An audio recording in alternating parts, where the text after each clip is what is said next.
Sekarang cuma dengan satu jari, semua urusan listrik langsung beres, res. Ini dia, PLN Mobile. Kalau cuma gangguan aja sih, nggak usah panik.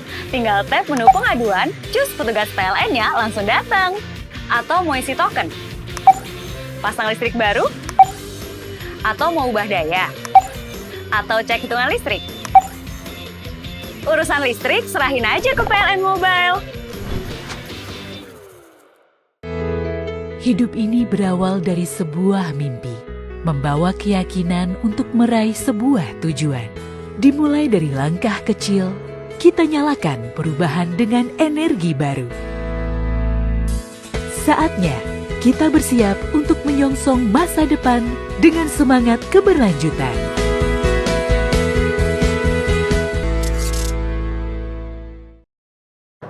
Kantor DPRD Provinsi Sulawesi Selatan juga menjadi sasaran amuk massa.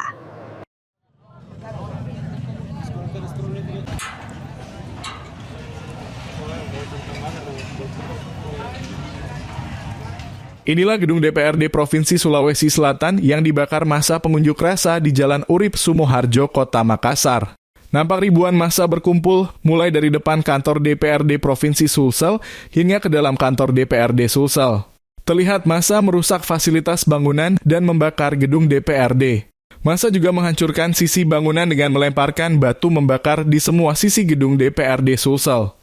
Bahkan massa juga naik ke atas gedung menghancurkan kaca pintu dan fasilitas lainnya serta membakar gedung bagian belakang.